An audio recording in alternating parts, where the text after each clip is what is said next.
Welcome to Does It Matter?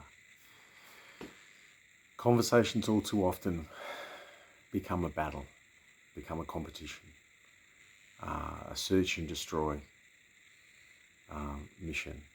And I have certainly been very guilty of that in my life. One person once described, I've always loved debate, and a good friend of mine once described my adversarial and combative debating style as equivalent to an MMA fighter, which I was also an MMA and Muay Thai fighter, so it kind of made sense. But over time, I began to realise that winning arguments is a very temporary and tactical issue. If you treat conversations with people like combat, like you're a soldier, well, win, lose or draw, you've made enemies and you haven't gained any ground other than that which you've been forced to take. There's no true win to be found. Conversations are an exploration. They're an opportunity to understand. Hence, the use of the Rogerian method alongside the Socratic method. The Rogerian method is to seek to understand only, to ask questions, to deeply grasp the other person's position, and to make sure that you absolutely understand it as best as you can, and you're fairly representing it in your own mind. The Socratic method then is to ask questions to highlight systemic or structural flaws within it,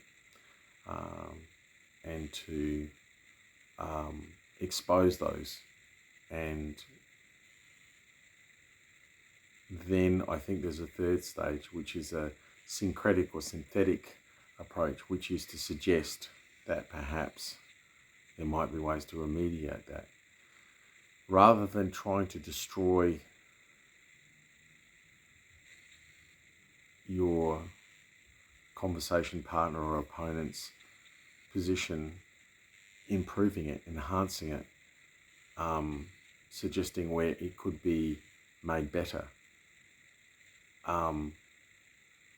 strikes me as a more exploratory, discovery-orientated way of conversing, one that involves less ego, is less likely to cause people to double down emotionally, and to keep the conversation pushing forward into new realms, into new possibilities, into a better state of rigor, more empirical, more evidentiary, more logical, but also more open to other possibilities.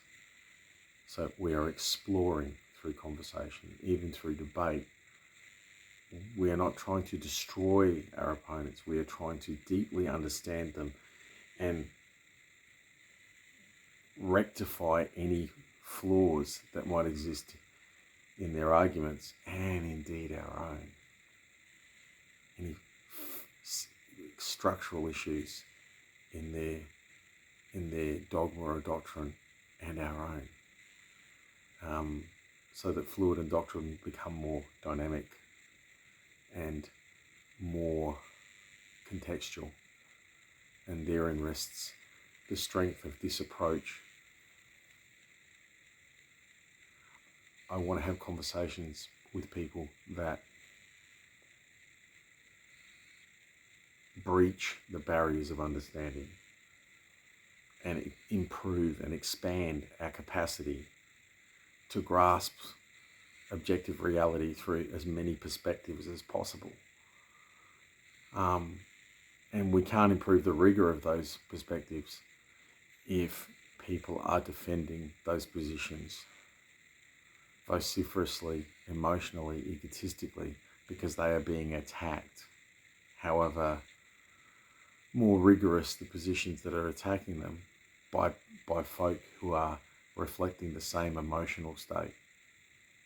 We have to be committed, somewhat detached, yes, but also committed to the exploration of that which we debate about, that which we discuss, that which we are concerned about. I think we make our minds up far too quickly, too rigidly, and it doesn't let us see everything that can be seen. We need to remember to be explorers.